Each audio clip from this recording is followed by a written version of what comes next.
Bonjour, ici Stevie Ray, bienvenue à cette présentation de Bâton Rouge Live, en direct du fameux restaurant de Lachenay. Comme vous le savez, nous sommes en direct justement de ce très beau restaurant qui vous attend déjà depuis un certain temps. Ça fait un mois que nous sommes ouverts, et ce, dès midi. Disponible sur Facebook, sur Quai Marina Flashback, en direct de ce très beau restaurant. Notre deuxième invité aujourd'hui est une jeune DJ, mais déjà fort expérimentée, dont l'approche est toujours très professionnelle et diversifiée. L'expression « la musique coule dans ses veines » lui va comme un gant.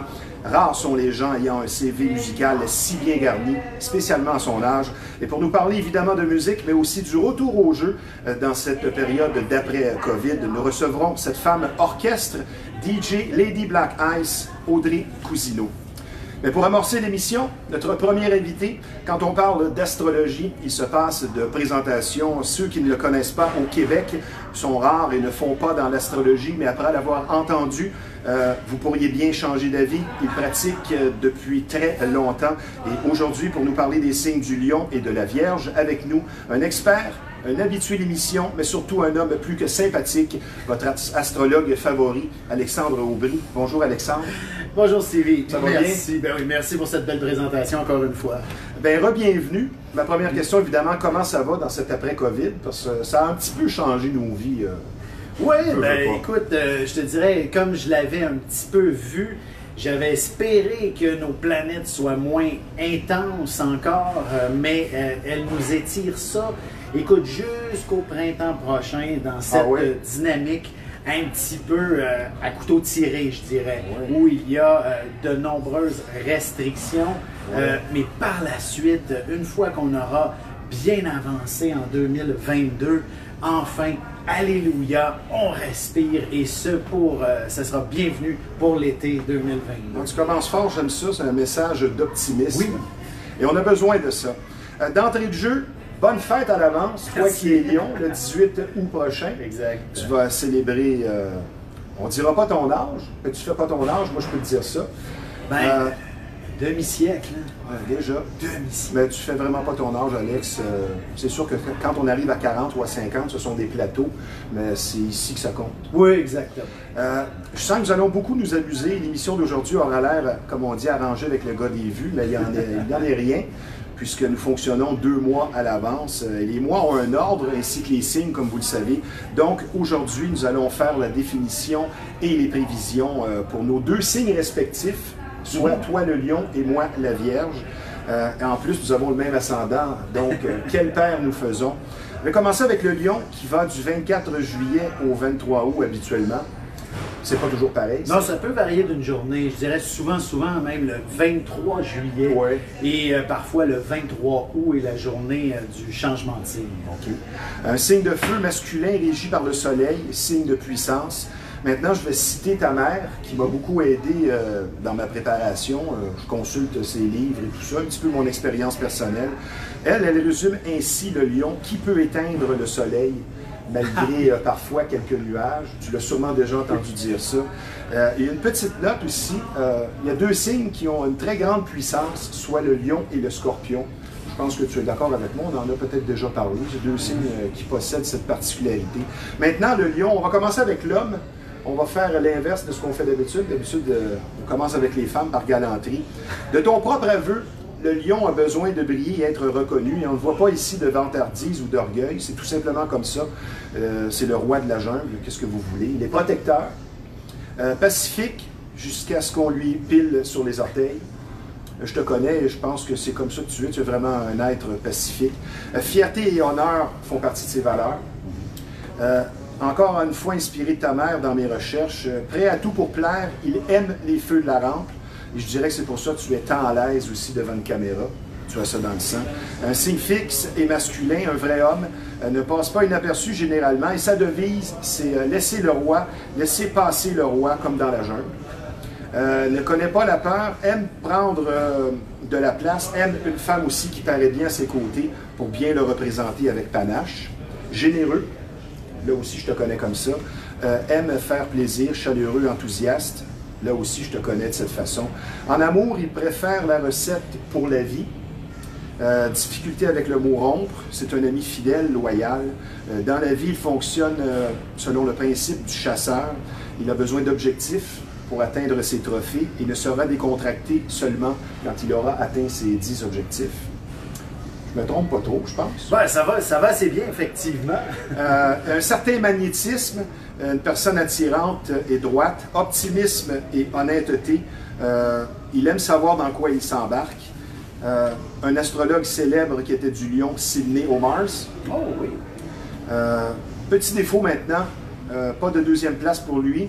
Des goûts dispendieux sans nécessairement suivre la mode. Il supporte mal un refus, spécialement en amour, où il est très vibrant. Maintenant, à toi, je te passe la rondelle, mon cher Alex, j'ai assez parlé. Écoute, j'ai bien aimé la dernière phrase, là, il ne veut pas de refus, surtout en amour. En fait, il faut vraiment, pour résumer le tout, c'est la question de l'orgueil qui domine chez ces natifs.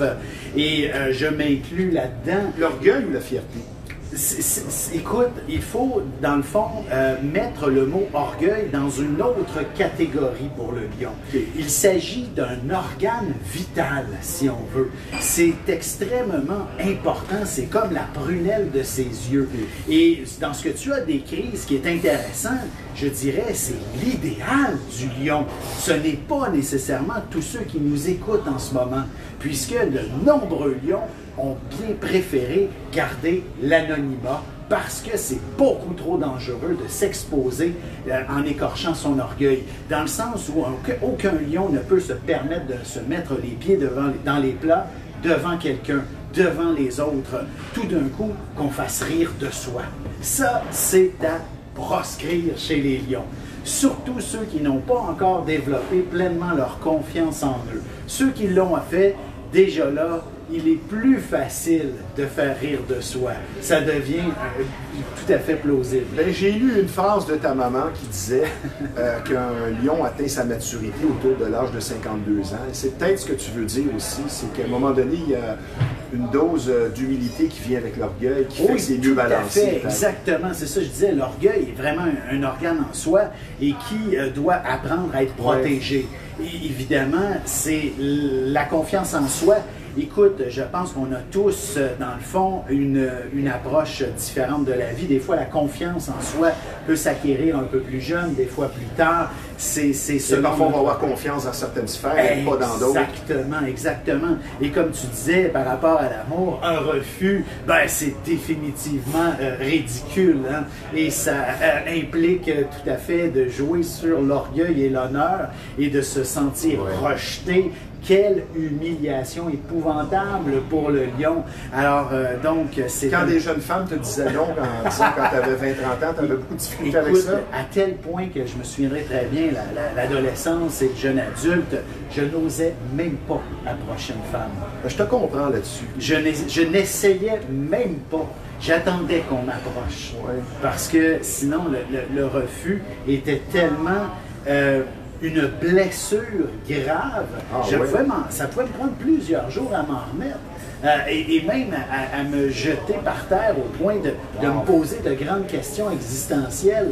Et sur le coup, je pensais que c'était le cas pour tout le monde, mais je regardais d'autres de mes amis qui paraissaient pas bien, mais eux avaient l'audace d'aborder une fille, une femme, et elles étaient très jolies très souvent. Professionnellement, es-tu comme ça aussi? Et c'est la même chose dans toutes les T'es pas celui qui va cogner à la même porte 3 ou 4 fois comme moi je le ferais. Exactement. Écoute, j'ai appris avec le temps, comme là en ce moment, je sais très bien qu'il y a très peu d'horoscopes dans les différents médias. Ben, je me suis donné comme mission de relancer régulièrement aux 6 mois les stations de radio, les stations de télé, dans le fond différents programmes si ils n'ont pas une petite place pour un horoscope. J'ai encore que des refus, mais c'est devenu un mécanisme et non pas une sensation de « on ne me veut pas ». J'ai compris pourquoi... Oui, mais là, avec 15 ou 20 ans d'expérience, c'est sûr que tes preuves sont faites. Mais d'ailleurs, mon premier contrat d'astrologie, qui était une chronique dans le magazine Star System, ça a duré 2 ans où il y avait...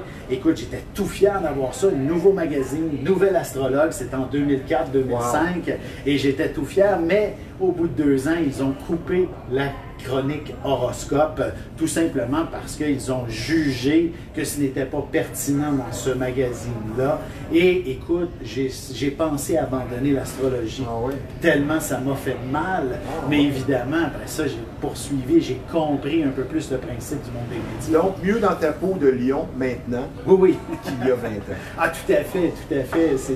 J'ai été longtemps sous les jupes de ma mère parce que le manque de confiance était au rendez-vous. Mais ça vient déterminer beaucoup de lignes de vie par la suite. Ah oui, tout à fait. Parce qu'il y a des décisions qui sont pas prises de la même façon. Et c'est une question de survie pour le natif. J'aime bien, écoute, j'ai une parabole que j'ai inventée et que j'adore. Il s'agit de l'arbre dans la forêt, le lion. Écoute, c'est comme si... qu'est-ce que l'arbre a besoin dans la forêt? De la lumière. Du soleil, dans le fond. Et pour l'obtenir, il ne peut que pousser par-dessus les autres.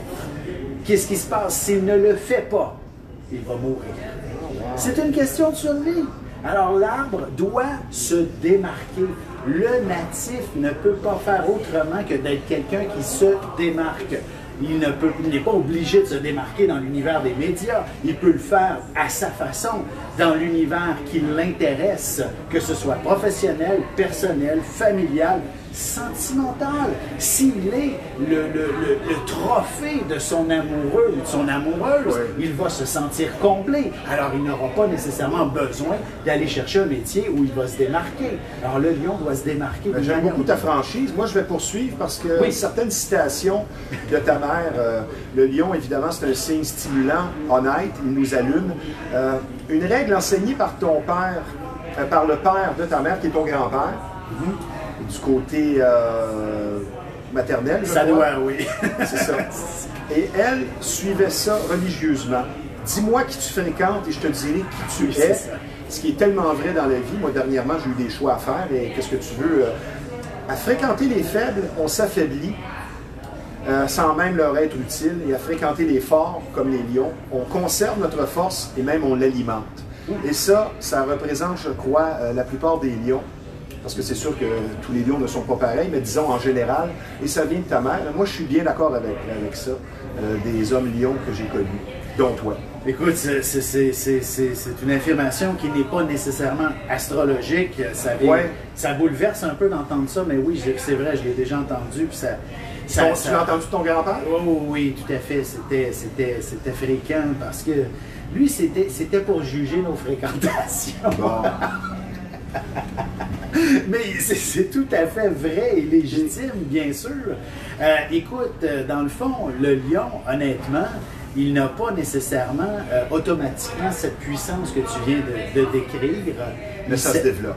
Ça se doit de se développer et ça se doit surtout de se jouer. Ce n'est pas nécessairement une authenticité parfaite. L'arbre dans la forêt, pour en revenir à ce concept-là, s'il doit dépasser les autres, a-t-il un tronc ultra solide? Pas nécessairement. Par contre, il s'est démarqué des autres et il a réussi malgré une faiblesse, par exemple. Et c'est ça qui est important chez le lion. Qu'il ait des lacunes ou non, l'important est de se démarquer, de ne jamais s'apitoyer sur son sort.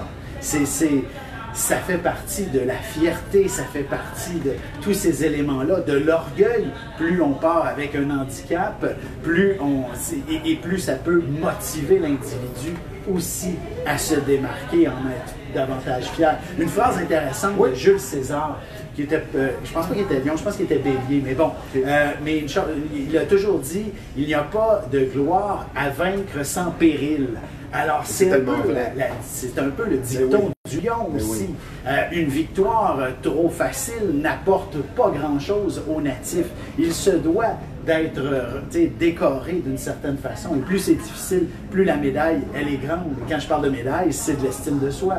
Ben justement, avant de passer aux femmes lions, peut-être une petite aparté sur ton signe et ton ascendant, sur le lion sagittaire.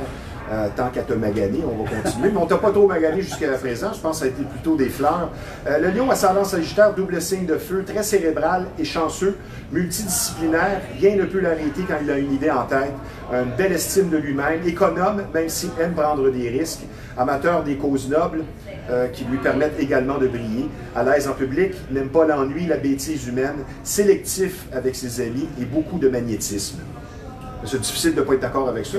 Exact. Je fais tellement des belles choses. Qu'est-ce que je peux rajouter? Maintenant, avant d'aller à la pause, on va passer aux femmes du signe Lion. La Lionne représente le cœur et les enfants, très protectrice, sens du sacrifice, généreuse, n'aime pas les amours d'un jour. J'ai connu plusieurs lionnes et effectivement, elles sont sérieuses en amour et s'occupent, comme on dit, de son homme. Une lionne, ça veut dire la stabilité, aime le luxe par contre, femme courageuse aussi au travail, souvent soit carriériste ou femme en amour dans la vie tout simplement, un ou l'autre.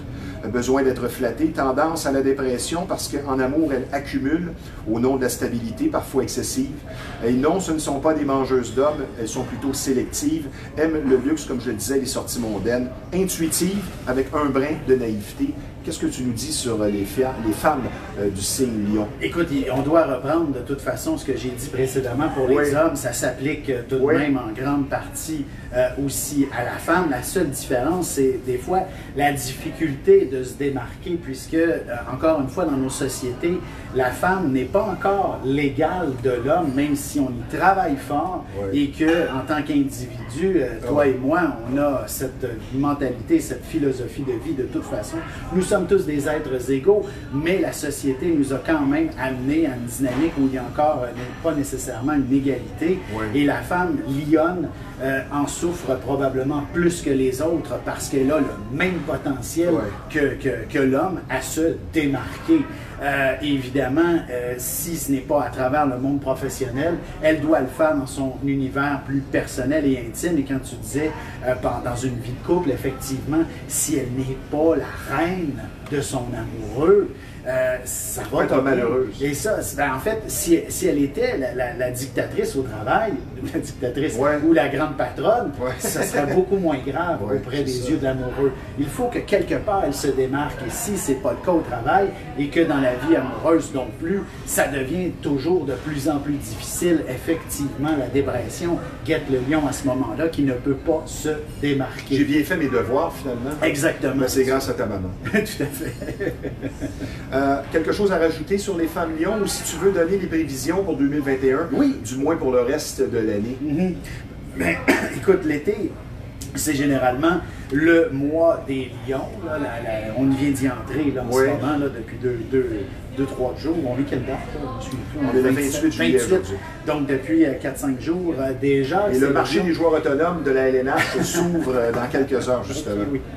Alors c'est ça, c'est donc un mois intéressant pour l'univers Lion en général, puisque ça vient raviver dans le fond son dynamisme. Il se sent beaucoup plus dans son élément, que ce soit vacancier où il va se démarquer en faisant plus la fête que les autres, ou alors même professionnellement, je dirais que surtout cette année, avec Mercure pas mal en Lion là, durant le prochain mois, durant la prochaine semaine, va nous inspirer un Lion qui veut également développer ses projets davantage professionnels. Et sur le plan sentimental, c'est dans le fond l'approche un peu plus affective qui sera nécessaire et d'amener tout ça dans une ambiance un peu plus communicatrice avant que ça devienne conflictuel si on n'avait pas rencontré qui que ce soit avant. Alors c'est important d'être sur la même longueur d'onde assez rapidement, là. Nous allons prendre une pause, mon cher Alex. Ça ne sera pas tellement long. Je vous rappelle que vous regardez Bâton Rouge Live en direct du fameux restaurant de la Cheney qui est situé au 1400 rue Yves Blais. C'est un endroit imbattable quand on parle de bons repas. L'atmosphère est chaleureuse et il n'y a rien de mieux qu'un délicieux steak cuit à votre goût. Mais n'oubliez pas, le menu est complet ici au Bâton Rouge de la Cheney, situé au 1400 rue Yves Blais. Je donne le numéro de téléphone pour des réservations pour la livraison dans le 450. C'est le 581-1888. Je vous rappelle également que nous sommes présentement en conversation avec un astrologue de choix, soit Alexandre Aubry. Maintenant, sur une note un petit peu plus sérieuse, vous allez être écouté avec beaucoup de compréhension si vous vivez une infestation.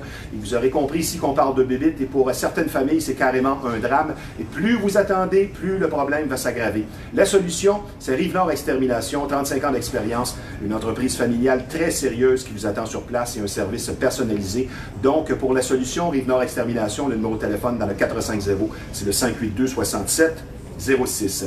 Je vous parle du dernier partenaire à se joindre à l'équipe de Bâton Rouge Live, soit M Pavage, là où qualité et service sont au rendez-vous. Votre entrée de maison ou de votre commerce a besoin d'être rafraîchie. M Pavage est le spécialiste à consulter. Quand on parle d'entretien, d'entrée, d'asphalte, de nettoyage, de colmatage de fissures et d'application de scellants protecteurs, votre entrée redeviendra comme une neuve. Les prix compétitifs pour un travail de qualité vous attendent chez M Pavage, là où la qualité n'est pas que du bavardage. Je donne le numéro de téléphone dans le 514, c'est le 754-0069. Maintenant, mon cher Alex, on va parler des vierges, des femmes. Pour commencer, on va rester dans la galanterie. Elles sont difficiles à cerner du 24 août au 23 septembre en passant. Mais là, je ne pense pas que je t'apprends rien. Derrière l'image de pureté, presque de virginité ou de sainteté, attention aux apparences trompeuses. Signe féminin, signe de terre double, audacieuse, méthodique, sens de la communication, conservatrice. Il y en a une qui nous écoute ici, qui se sent concernée. Le goût du luxe, comme les lions. Difficulté à trouver son rôle, ayant plusieurs cordes à son arc. Très féminine, un peu passive parfois parce que trop sûre d'elle, prend les choses parfois à la légère. Diversité dans ses talents. Petit défaut, lente avant de passer à l'action parce qu'il y a trop d'analyse parfois. Aime discuter et l'envers de la médaille parfois un peu mémère. Je vais faire attention à ce que je dis, je ne vais pas me faire d'ennemis. Tendance à se sentir coupable, capable de faire face aux responsabilités, sens du détail, efficace au travail, symbole de la récolte. Et ça, c'est toi qui m'as appris ça avec les saisons. Difficile à satisfaire, en veut toujours plus. Et ça, c'est à cause du peur du gel de l'hiver. Signe calculateur, serviable, tendance à calculer en donnant. Ça, c'est à cause du sens logique qui oblige. Idéaliste en amour, capricieuse parfois. La raison, l'inverse de la spontanéité, peut donc paraître froide parfois dans certaines situations, mais prudence sentimentale oblige. Et pour toute vierge, homme ou femme, ce que l'on remarque, c'est l'éternel débat entre raison et émotion. Je peux en témoigner, je suis comme ça. Une dose de romantisme, rêverie et créativité. À toi pour la femme vierge.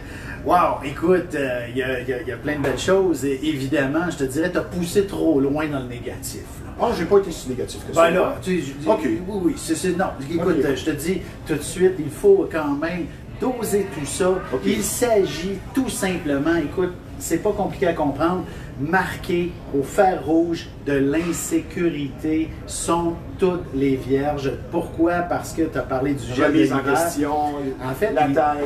L'idée, c'est que ce qui s'en vient par la suite, ça va être l'automne, l'hiver, les prochains mois. Alors la Vierge est le dernier mois où on peut récolter. Ouais. Alors le bon Dieu a offert aux vierges une insécurité naturelle pour pouvoir être plus efficace que les autres. Mais pourquoi je ne l'ai pas, moi, ça? J'ai jamais été vraiment économe.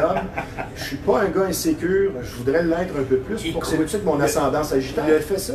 Entre autres, mais aussi le temps que tu as pris à tout planifier, à tout placer. Écoute, il y a quoi, là? Il y a 50 pages de notes de prix. C'est du sens du détail, ça, là. On peut l'utiliser à plusieurs endroits. Il peut être privilégié dans d'autres secteurs. Et je sais que la prochaine invitée qui est vierge, elle a certainement un sens du détail exceptionnel. Et, elle fait dans la musique, elle n'a pas le choix non plus. Exactement, et je pense qu'il y a tellement d'éléments là-dedans et elle doit tout maîtriser en quelque sorte afin qu'elle récolte davantage que les autres. Et c'est ça qui est naturel. Et ce que tu as dit, comme là ça m'échappe, les petits côtés négatifs sont juste associés à cet élément-là où il faut être efficace dans la vie. Alors oui, quand on est un petit peu plus réservé, par exemple, sentimentalement, c'est pas juste parce qu'on réfléchit trop, c'est parce qu'il faut que la relation soit efficace également. Est-ce qu'on est ensemble pour les bonnes raisons? Est-ce qu'on va perdre notre temps ensemble? Tout ça est important à prendre en considération, surtout chez la femme, pour en revenir au même principe où la femme n'est pas nécessairement l'égale de l'homme dans nos sociétés, elle doit être encore plus efficace que l'homme. Alors, dans une relation amoureuse, elle a encore plus de questions. Tu réagis tellement à mes écrits que je serais tenté de dire que tu es vierge. J'ai Mercure en vierge. Mercure, c'est la maison de quoi déjà? C'est la planète qui est justement entre nos deux oreilles, si tu me permets. C'est la planète qui nous fait réfléchir, c'est la planète qui nous fait nous exprimer. Alors, le Mercure en vierge me donne certains éléments de détail à travailler. On poursuit avec l'homme vierge maintenant. peut-être un petit peu moins exhaustif, je vais te laisser le cuisiner. Un travailleur acharné, difficulté à exprimer ses peines, c'est-à-dire pleurer, puisqu'un homme ne pleure pas, mais c'est un signe féminin. Il a tendance à peut-être vouloir prouver qu'il est un homme. Plus apte à comprendre les femmes, étant donné que c'est un signe féminin. Sensibilité envers l'entourage, ce qui n'est pas toujours payant. Cœur tendre, agréable compagnie, ressent l'entourage au niveau des énergies. Moi, je suis comme ça, je pense que j'ai cette faculté-là, je vais ressentir parfois les énergies. Parfois sceptique, peut-être dans mon cas un peu moins avec un ascendant sagittaire, éternel optimiste, réagit fortement à la trahison. Ça, c'est vraiment moi. Plus sensible que la femme vierge, ça, c'est Jacqueline qui le dit. Les hommes sont plus sensibles du côté de la vierge que de la femme. Difficulté à faire confiance. Prend beaucoup sur ses épaules au niveau des responsabilités. Une personne ressource, un pilier. Parfois, un côté négatif, la critique. Encore là, à cause du sens du détail. Exigeant dans son travail. Et dans le domaine, quand on parle de la vierge, c'est tout un, tout l'autre. C'est-à-dire parfois dans le vice ou dans la vertu, ce qui représenterait la Vierge. Je te laisse poursuivre. Ben écoute, je ne pas trop méchant. Non, mais le vice et la vertu, c'est ce qui est intéressant peut-être à développer à ce sujet. Et c'est l'idée de pouvoir, dans le fond, encore une fois, connaître un peu plus largement l'univers qui nous entoure afin d'être encore plus efficace. Okay. Écoute, tout revient à l'efficacité avec la Vierge. Ça peut être plate, justement, à expliquer, à parler, et toute cette sensibilité-là que tu as exprimée, que tu prétends ressentir, oui. Je ne dis pas le contraire, mais effectivement, ça fait partie de cet acharnement de bien cerner l'ensemble des détails qui nous entourent. Trop d'analyse. Pourquoi tu as dit trop? Ben parce qu'on a tendance, étant analytique... Très. Oui, voilà. Certainement. Non, mais ça vient avec l'âge aussi, je pense. Ouais. Écoute, tu peux apprendre à doser, effectivement. Si le trop, c'est peut-être parce que tu négliges ailleurs. Ouais. Et c'est là la réflexion. Mais je dirais plus le trait analytique est plutôt ce qui doit qualifier la Vierge, dans le sens où si tu as encore l'énergie nécessaire pour aller chercher d'autres éléments, oui. Tu es donc pas dans le trop, mais dans le trait, c'est oui. Tout. Okay. Je connais énormément de gens vierges, et tu en fais certainement partie, premièrement avec le travail accompli au préalable de chaque émission, c'est extraordinaire, mais je connais énormément de vierges qui travaillent de nombreuses heures, et tu sais, je veux dire, une journée de 12 heures, c'est normal. Je veux dire, en bas de ça, c'est peut-être trop reposant à la limite, et même anxiogène en plus, parce qu'on a trop de temps pour s'inquiéter. Tu mets trop de pression. Tout à fait. Moi, je connais une vierge, écoute, dans mon univers, dans l'univers de la médiumnité, de la voyance, elle fait une émission web quotidienne. Wow. 7 jours sur 7 depuis le début de la pandémie. Et elle a l'air rayonnante. Elle n'a même pas l'air fatiguée. Bien, ça, c'est vrai. Je vais parler pour moi, le besoin de travailler, de s'exprimer par son travail, ouais. D'avoir des choses à faire. Moi, je ne me vois pas à la retraite à regarder la télé, exact. Ou à me contenter d'avoir un toit puis le loyer payé.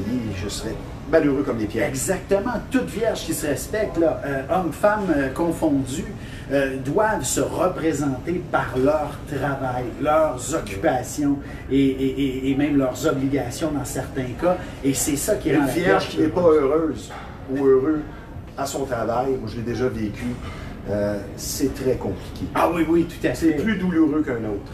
Ben, en fait, l'idée, normalement, on devrait être heureux au travail quand on est vierge, parce que c'est déjà un environnement naturel.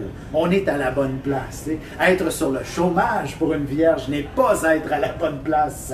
C'est être jamais arrivé. C'est ça. Et évidemment, si on se trouve dans une situation où c'est conflictuel au travail, où c'est lourd, c'est difficile à peser, ben la vierge va certainement tenter de faire la loi et l'ordre dans la situation, histoire de rendre le travail efficace. C'est ça qui prime avant son mieux-être. Et si ça ne fonctionne pas, bien évidemment, on peut penser à changer. Mais tout d'abord, c'est vraiment de régler la situation, puisque c'est ça son univers. Nous sommes bousculés par le temps. En quelques phrases, la Vierge 2021, pour le restant de l'année, ça j'en rime à quoi? Écoute, surtout pour le restant de l'été, je pense qu'il faut passer à l'action. Hein, il faut s'offrir tout ce qui permet de bouger. Évidemment, si c'est professionnel, tant mieux. C'est dans l'univers vierge, en quelque sorte. Oui. Alors, on bouge beaucoup pour le mois d'août et même de septembre. Donc, des bonnes nouvelles, peut-être professionnellement, qui nous attendent. Écoute, que ce soit même des coups d'épée dans l'eau, ça n'a aucune importance. L'important, c'est d'être dans l'action. Parce que Continue à cogner aux portes. C'est ça. Mars est en vierge jusque même tout le mois d'août et même une bonne partie du mois de septembre. Alors, plus on bouge, plus on... Écoute, Mars, c'est le dieu de la guerre. Quand tu dis cogner aux portes, c'est même le temps de les défoncer, en quelque sorte. Yes. Alors, c'est une excellente position et qui peut rapporter gros aussi assez rapidement, tout autant. Et même que, dans le fond, je dirais le reste de l'année pourrait également se mettre un terme, dans le fond, à des recherches et une problématique professionnelle pour enfin se consacrer pour l'année prochaine à sa situation sentimentale. Ah, c'est bien.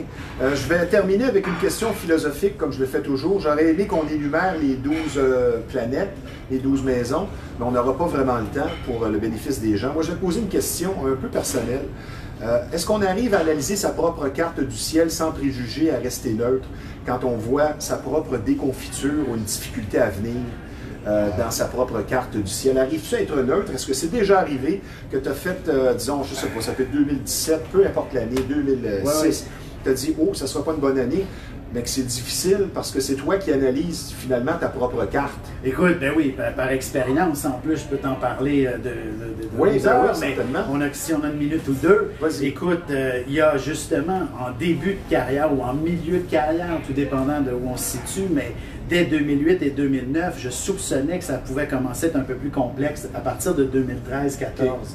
Et évidemment, j'ai mis les bouchées doubles à ce moment-là. Et ça m'a permis d'atteindre un rayonnement extraordinaire à travers les médias, justement. Alors, qu'est-ce qui est une cause à effet? Et justement, 2013 a commencé à être une période de dégringolade avec de nombreuses fermetures de médias. Tu le constatais, c'est là, il n'y a rien à faire. Et jusqu'en 2015, j'ai dégringolé, effectivement, parce que tout semblait commencer à fermer leurs portes un après l'autre. Comme on le dit, devant des difficultés, c'est le temps de redoubler d'ardeur et de forger son caractère. Tout à fait. Évidemment, je me suis réinventé un petit peu. Tout comme toi, je fais beaucoup de vidéos. Alors, ça m'a permis d'approcher cette dynamique avec les réseaux sociaux qui s'avère très fructueux. Mon cher Alex, les gens qui veulent te rejoindre, qui auraient été interpellés par ce que tu fais ou les rares qui ne te connaissent pas, on peut te rejoindre sur... toujours mon site web alexandreaubry.ca ou encore Facebook, Alexandre Aubry, astrologue. Vous me trouvez, vous cliquez j'aime et on peut entrer en contact facilement à ce moment-là. Je te remercie. C'est ta première présence en direct du restaurant de la Chenet. C'est au 1400 rue Yves-Blais. Avant, c'était toujours en studio. Je pense que c'est déjà ta 4e ou 5e présence à l'émission. Ça doit. Je te remercie. Travailler avec toi, c'est un délice. Toujours un plaisir et une connexion naturelle. Et j'aime ça quand tu me remets à ma place aussi. C'est bon, ça. C'est parfait. Tu es pertinent, un vulgarisateur hors pair.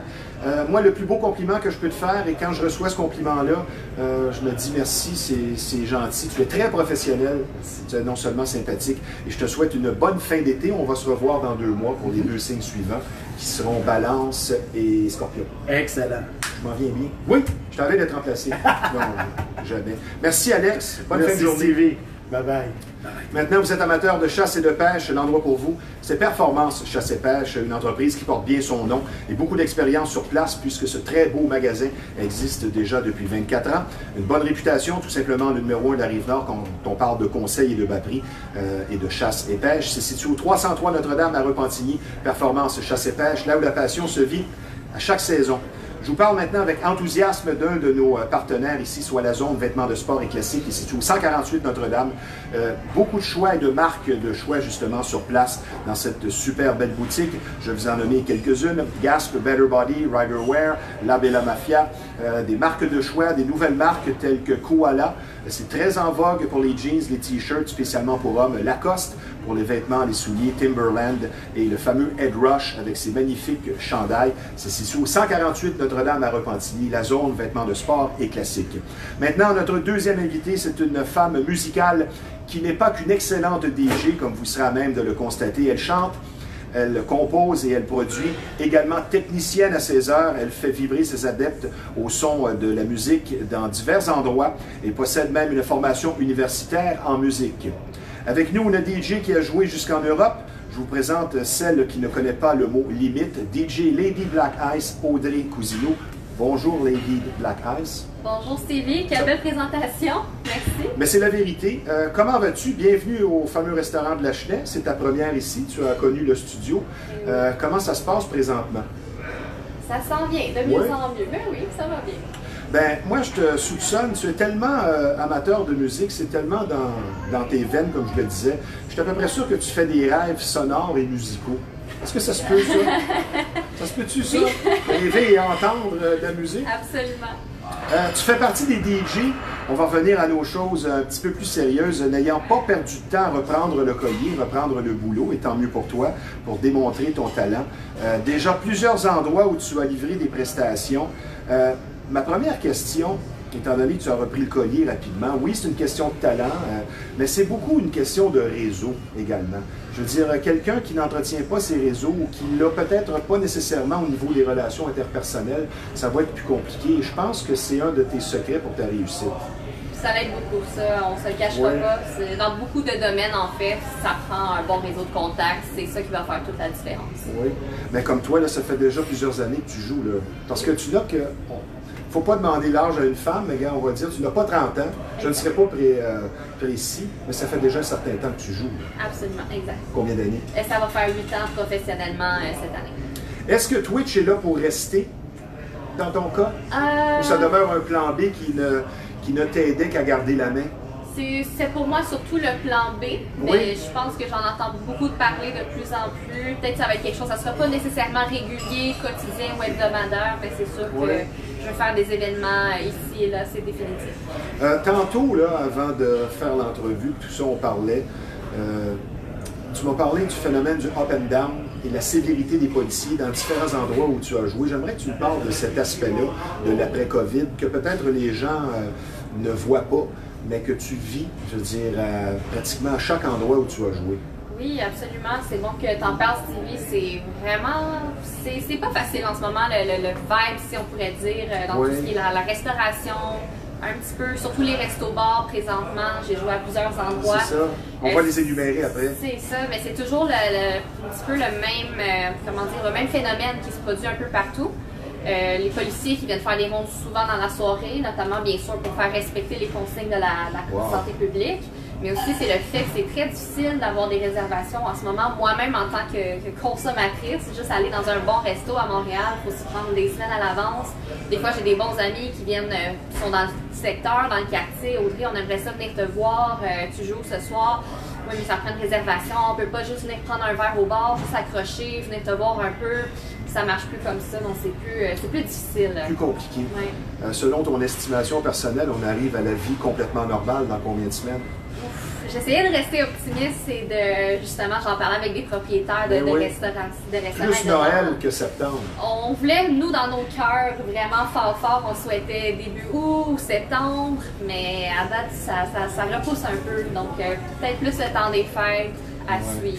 Et tu vis le phénomène des annulations de dernière minute aussi, ou des payes qui ne sont pas complètes, étant donné que là, c'est un petit peu chaotique.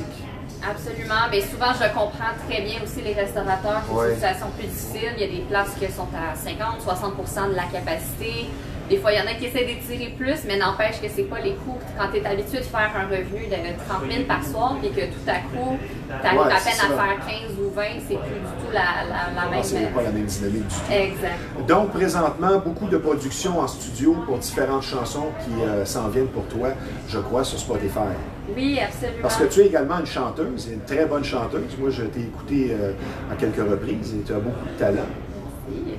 Mais qu'est-ce qui s'en vient à ce niveau-là? As-tu peut-être des primeurs à nous annoncer? Ah, ben... Nous parler de ton dernier hit que tu as fait. La dernière fois que tu es venu à l'émission, tu avais une chanson qui venait de sortir. Est-ce que ça s'est bien déroulé puis tout ça? Oui, de plus en plus. En fait, une collaboration que j'avais faite avec un artiste de Boston, SWB, très bon rappeur en passant.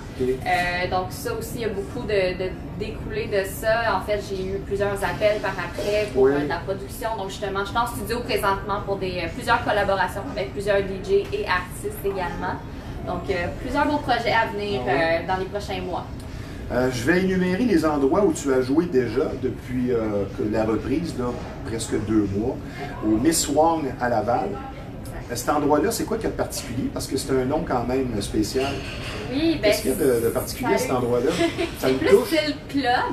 Si je me trompe pas, je suis pas quelqu'un de Laval, mais c'était, je pense que c'est l'ancien Mumba, si je me trompe pas. Okay. Et ils ont complètement refait la déco. C'est vraiment très beau, c'est style asiatique. C'est un resto-pub.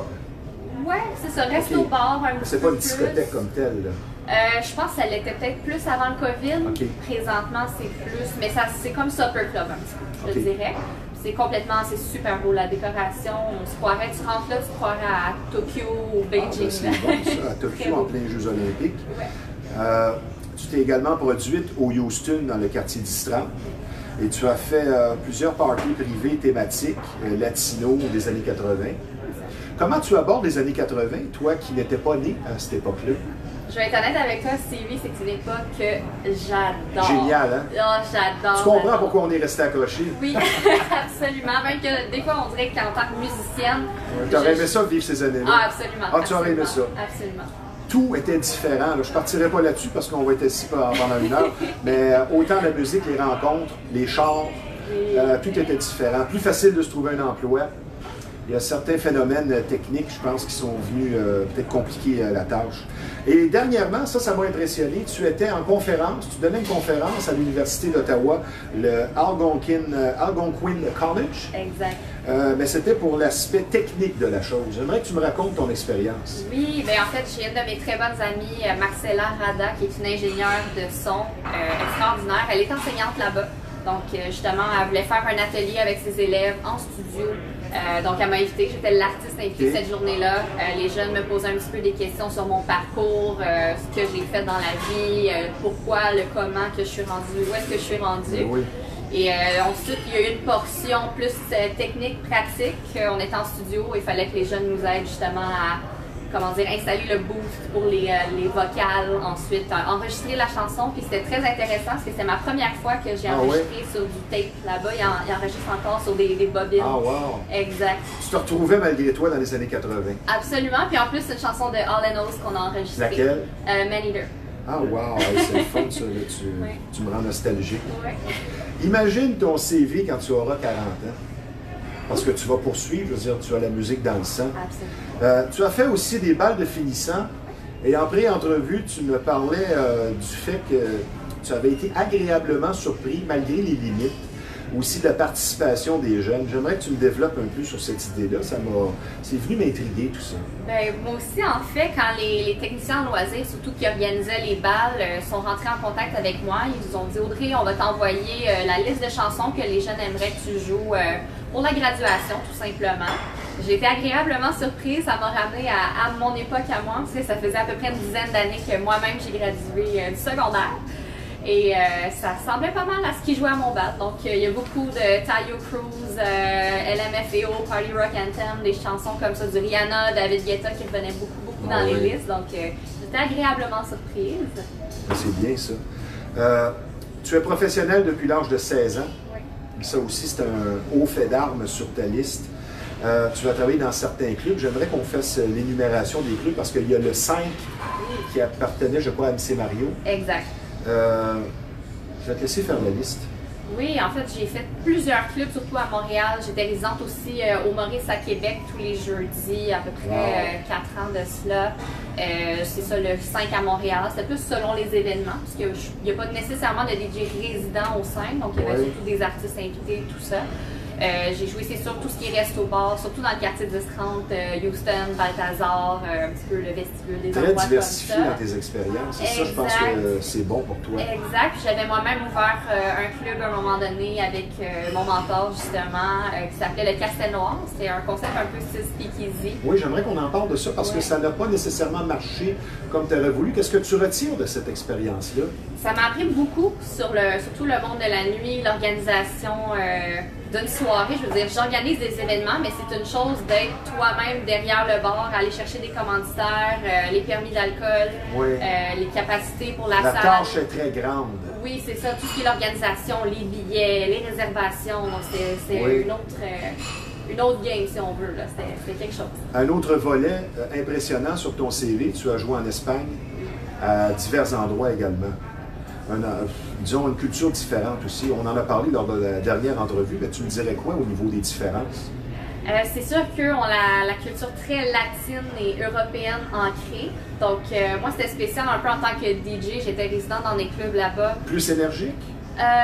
Plus énergique, oui. Il y a aussi le fait que les horaires sont pas pareils comme ici. Eux, les clubs, nous, c'est de 10 h du soir à 3 h du matin, à peu près. Là-bas, les clubs ouvrent vers minuit ou 1 h jusqu'à 7 h, 8 h le matin. Wow. Donc, c'est un peu... Ça élimine quelques vieux.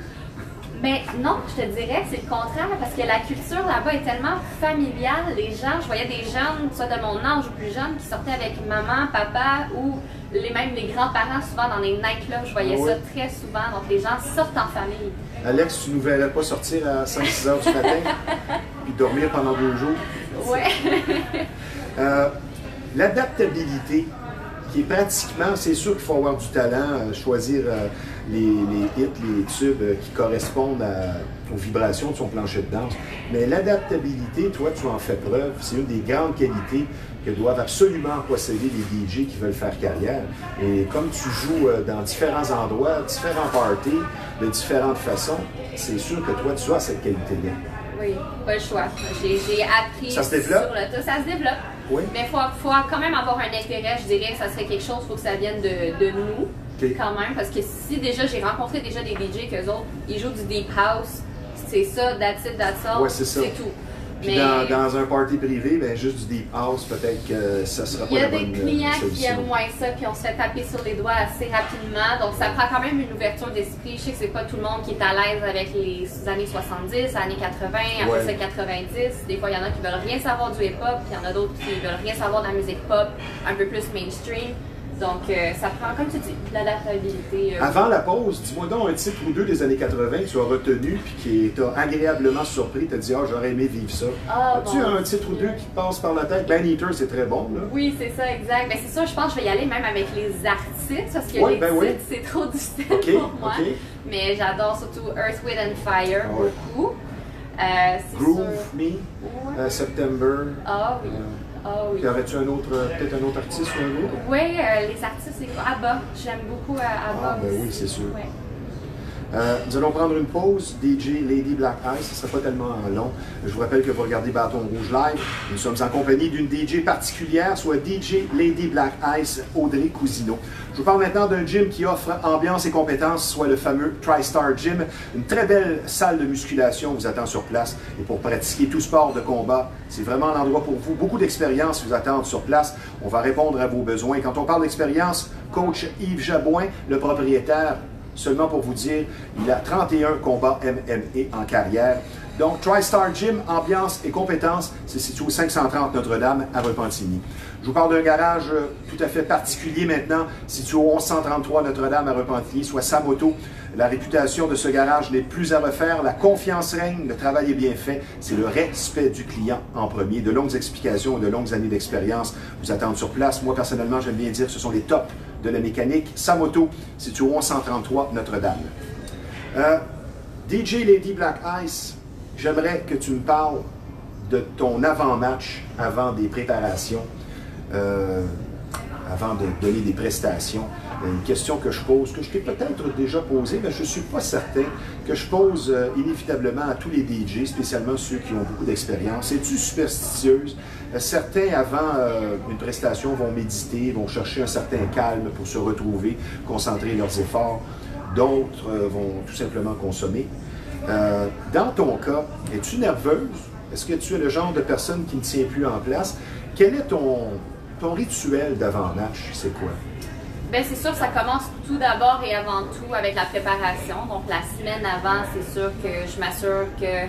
Le choix musical, c'est ça, que je suis à jour, je regarde qu'est-ce qui se passe de nouveau, qu'est-ce que je pourrais expérimenter, qu'est-ce que les gens aiment. Ensuite, bien entendu, le moment de la préparation. Donc, c'est sûr, moi, à la maison, j'essaie tout le temps la journée de me reposer le plus possible. Arriver au club, moi, je suis tout le temps le genre de personne, je cherche à m'isoler des fois. Il y a des propriétaires qui me connaissent, ils savent, des fois, ils m'enferment dans leur bureau, je suis sur mon ordi à faire d'autres choses, lire ou même juste écouter de la musique. Mais tu as besoin de ce retrait-là, ouais, un certain mutisme. C'est pas parce que tu es une vierge. Je sais donc, pas, ça va pas être le signe. On va demander à Alex. Mais tu te contentes, si tu peux avoir ton 5 à 10 minutes ou 15 minutes dans le silence, tu vas être prête à te produire. Exact, je me sens comme reposée, en paix, je suis prête. Des fois, ça a été un peu différent, je veux pas. Il y a des soirées, des fois, il y a l'engouement. Les gens viennent te voir, veulent te parler. Là, on dirait que ça me rend nerveuse. Pas que j'aime pas les gens, mais après, ça me fait plaisir. C'est une pression additionnelle. Exact.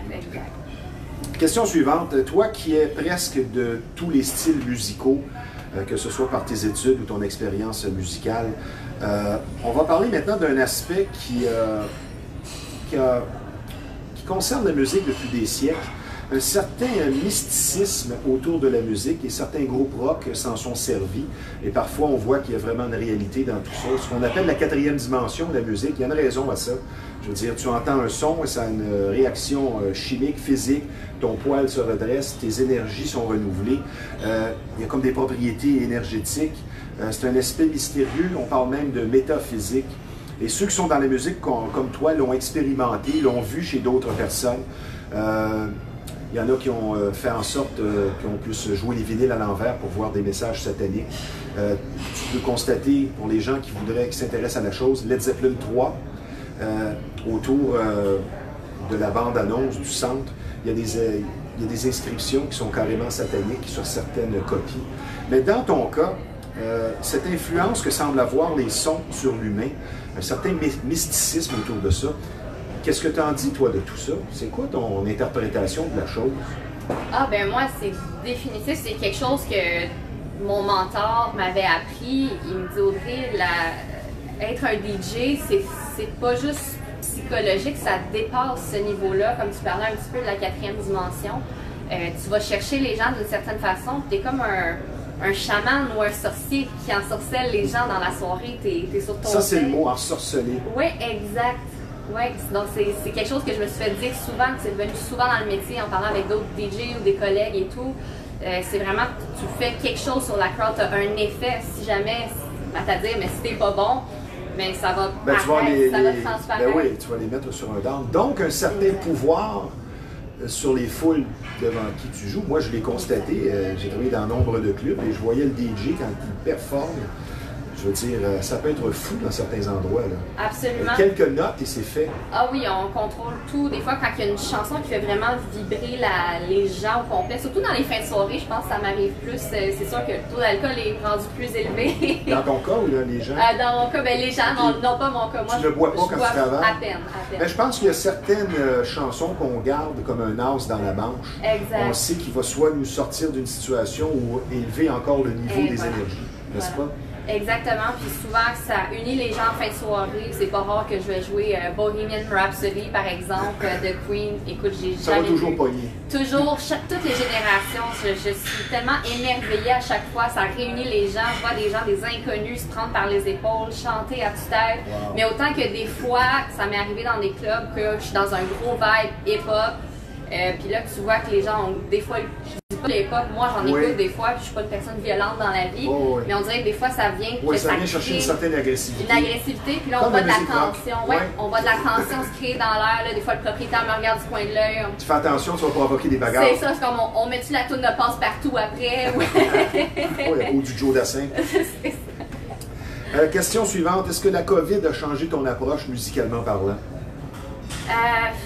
C'est sûr qu'au niveau des médias sociaux, j'ai appris à plus utiliser cet outil-là. Je veux pas. Avant, moi, je suis une personne très terre à terre. Je suis née, comme on en parlait la dernière fois, je suis née sur une ferme. Donc, on dirait que moi, je suis une personne face-to-face. Ça me prend le contact humain. Au début, j'y croyais pas tant. Puis, je vois des gens passer leur vie sur leur téléphone. Je trouve ça limite triste des fois. Je trouve ça un peu too much, mais c'est un outil qu'avec la pandémie, je veux pas, ça m'a réveillée. Puis je me dis, il faut quand même faire la part des choses. Il faut que je me donne un peu plus, que j'investisse plus là-dessus aussi. Là. C'est ça. Ta préférence, quand on parle des endroits où jouer, je ne veux pas te souffler de réponse, j'ai l'impression que c'est de jouer dans un club bondé. Mais si tu fais la liste, les parties privées, jouer à l'extérieur, que ce soit en Europe, jouer ici, jouer dans les disco-clubs, le nightlife, c'est quoi ta préférence? Écoute, même tu vas peut-être rire de moi, là, mais il y a un endroit que je pourrais même te nommer, je te dirais que un endroit pour moi, c'est magique. Quand je reviens là, c'est ma maison. Oui. Pas juste que je suis vendue, pas juste parce que le propriétaire, c'est un très bon ami à moi, mais c'est au Vieux Brasserie Festive, c'est à Bois-Noir. Okay. Marc-André Rioux, justement, chanteur tu peux de donner langue. l'adresse? Ben oui, je me rappelle pas par cœur, mais c'est vraiment à Bois-Noir, pas loin de la patate Mallette, donc pas loin de le chemin de la Beauce dans ces coins-là. Puis c'était spécial jouer là? C'est spécial parce que justement, Marc-André Rioux, qui a investi beaucoup, ça ressemble un petit peu aux Deux Pierrot, donc pour les nostalgiques, le Deux Pierrot qui a fermé malheureusement récemment. À cause de la COVID? Voilà, à cause de la COVID. Ah wow, tu me l'apprends. Mais autant qu'il y a des chansonniers, que moi, c'est le staff quand je rentre là, la place, la bâtisse, c'est vieux, il y a de l'histoire qui est là. Pour moi, c'est magique. Je rentre là, tu sais, des fois, ils me disent « Ah, Audrey, t'aimerais pas mieux jouer au New City Gas ou des gros festivals? » Oui, c'est sûr que j'aime ça aussi, je m'en plaindrai pas. Mais cet endroit-là, il y a quelque chose de magique. Je peux jouer quasiment n'importe quoi. Les gens, ça va embarquer des années 80, reggaeton, la danse en ligne, let's go, du gros beat EDM. Donc, c'est vraiment, il y a quelque chose de magique dans l'air quand on va au Vieux Brasserie Festive. Ça paraît dans tes yeux, tu en parles avec émotion. Est-ce que ça répond à ma prochaine question? Quel est ton plus beau moment musical en carrière? Ben ça, c'est sûr, je te dirais, c'est un peu différent. Le plus beau moment musical, ça va rester toujours quand même pour l'instant en 2014 quand j'avais fait l'ouverture de Kid Cudi au Festival des Montgolfières à Saint-Jean. Ah oui? Tu étais très honoré d'être là, c'est sûr. Question suivante. Nous sommes bousculés par le temps. Moi, ma réponse, ça serait oui. Je l'ai vécu en jouant de la guitare. Est-ce que le rythme, ça se développe? Oui. Ou tu dirais si tu l'as ou tu ne l'as pas? Non, je dirais que ça se développe. Même moi, avant, j'avais cette mentalité-là de tu l'as ou tu l'as pas. Parce que moi, je suis une personne plus... C'est là-dessus que je veux t'amener, C'est ça, moi, je suis une personne très mélodique. J'ai l'oreille absolue. Donc, moi, c'est la mélodie qui m'a toujours inspirée. Mais j'ai toujours eu, à un moment donné, la misère avec mon rythme. Quand j'étudiais au cégep ou à l'université, des fois... C'était pas toujours facile, mais justement, j'ai des bons amis drummers qui m'ont et bassistes qui m'ont remis sur la bonne voie et qui m'ont appris justement les méthodes, que ça s'apprend, ça se pratique, c'est faisable. Une ou deux dernières questions. DJ Lady Black Ice, Audrey Cousineau. Une question philosophique. Quel est le style musical qui est prédestiné à mieux traverser et résister au temps, au siècle, et pourquoi? Moi, je te dirais que ça serait la musique populaire. Ça, c'est... Le top 40? Oui. Ça correspond à la demande du public? Exactement. Puis il y a toujours des chansons, des fois, qui passent entre les mailles du filet, qui vont rejoindre un public en général. Des fois, ça m'étonne toujours, mais c'est un phénomène que j'ai pu observer à plusieurs reprises. Donc, c'est sûr... je suis un peu d'accord avec toi. C'est sûr que du Mozart, ça va encore s'écouter dans quelques siècles. De tous les gens rencontrés professionnellement, quelle personne t'a le plus impressionné, t'a laissé quelque chose pour toujours, qui serait comme, on peut dire, une influence, soit par son charisme ou des choses enseignées, mais qui a eu te laisse un souvenir à jamais, qui t'a impressionné? Oui, ben c'est bon, je vais revenir à ça. Tu vas dire Stevie Ray? Non, non. Bientôt, Stevie, je te connais pas assez pour ça pour l'instant, mais ça s'en vient. Mais qui, musicalement, des personnes rencontrées t'ont laissé un souvenir pour différentes raisons qui sera là pour toujours? Ah, mais c'est sûr, j'ai eu beaucoup de professeurs, beaucoup de mentors dans ma carrière jusqu'à présent. C'est sûr, c'est un peu difficile à choisir, mais encore là, je vais revenir avec mon bon ami Marc-André Rioux. Autant que des fois, on était différents. Lui, c'est plus la musique francophone, québécoise, country, qui est venu me chercher autant au niveau business, au niveau professionnel, l'attitude. Parce que des fois, il y a des choses qui ne s'apprennent pas toujours à l'école. On apprend sur le tas, puis des fois, il m'a toujours donné des bons conseils. Il y a des phrases, des fois, qui m'ont sorti que ça m'a marqué. C'est bon. OK, 3 dernières questions rafales. Tu me réponds par un nom, un mot ou une phrase. Est-ce que tu ressens encore un certain préjugé parce que tu es une femme dans un milieu fermé de musique, sans dire macho, mais traditionnellement d'homme? Tu le ressens encore? Oui, absolument. Dernièrement? Oui. Oui? Tu as vécu des expériences dernièrement? Pas des expériences négatives. Mais tu le ressens? Des fois, ça se transforme en positif, mais souvent, des fois, j'ai des demandes de clients de « Ah, parce que tu es une femme, on va faire ça comme ça. » Ah, wow. Donc, j'entends ça souvent, ça revient beaucoup. Wow. Question suivante. À chacun sa définition, mais dans ton cas, selon ton expérience, on dit souvent que la musique, c'est le langage international qui vient rejoindre tous les humains. Dans ton cas, la définition de la musique bien personnelle, c'est quoi? Wow. Si tu avais à répondre ça en une phrase? En une phrase, pour moi, la musique, c'est, comment je pourrais dire, c'est le langage natif de l'humain. C'est comme si on est tous nés avec ce langage-là, puis que peu importe t'es où dans le monde, quelle langue tu parles, de quelle culture, de quel genre on finit tous par se comprendre un peu avec la musique. Dernière question, aurais-tu un conseil aux aspirants DJ ou aux DJ qui sont déjà établis, qui vivent peut-être une période un petit peu difficile, comme on en parlait tantôt, de cet après-COVID? C'est un conseil à donner aux gens du haut de toute ton expérience, tu dis quoi? Ben, justement, comme on le mentionnait tout à l'heure, Stevie, moi je dirais, c'est de parler, maintenir votre réseau de contacts. N'hésitez pas à parler. Des fois, chez moi, justement, je t'en parlais il y a peut-être 2 semaines, j'ai eu un petit down de... Ouais. Je tire-tu la plug temporairement à cause justement des cancellations qu'on a eues récemment, les hauts et les bas de la COVID, je veux pas, ça l'atteint beaucoup. Mais c'est d'en parler, je pense, c'est ça qui est très, très important. Ben, je te remercie d'avoir été des nôtres. Ta première ici en direct du fameux restaurant de la Chenesse, situé au 1400 rue Yves-Blais. Si les gens veulent consulter ce que tu fais ou voir aussi tes chansons, qu'est-ce qu'on fait? On peut aller, j'ai mon Mixcloud, Soundcloud, surtout Facebook. Je pose beaucoup sur Facebook et Instagram. Donc, et c'est très bon. Tout est là. Je dois dire aux gens, tu as toute une voix et je suis bien certain qu'un jour tu connaîtras un succès, peut-être sans dire planétaire, mais tu vas connaître du succès seulement avec ta voix, probablement autant qu'avec tes talents de DJ. Merci, toujours très sympathique et très riche musicalement. DJ Lady Black Ice, Audrey Cousineau. Merci, tu peux rester avec moi, on en a encore que pour une seule minute. Je vous parle du Centre d'imagerie Pixel, un de nos partenaires très importants maintenant, que l'on surnomme et pour cause l'incontournable. Quand on parle d'imprimerie, de graphisme, c'est tout simplement le numéro 1 de la Rive-Nord, situé en face de l'ancienne marina de Repentigny, au 351 Notre-Dame. Un service varié, très professionnel qui vous attend. Je donne le numéro de téléphone de Pixel, l'incontournable, dans le 450, c'est le 654-9944.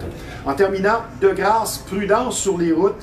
Si vous partez en vacances ou seulement pour un week-end, que ce soit aux abords des eaux, des lacs ou des piscines, un accident est si vite arrivé, et sur la route également, il faut se dire que ça n'arrive pas qu'aux autres.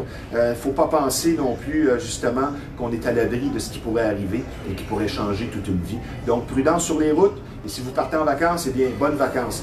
Merci d'avoir été des nôtres. Merci Audrey et merci à notre ami Alex. Ici Stevie Ray. À la semaine prochaine.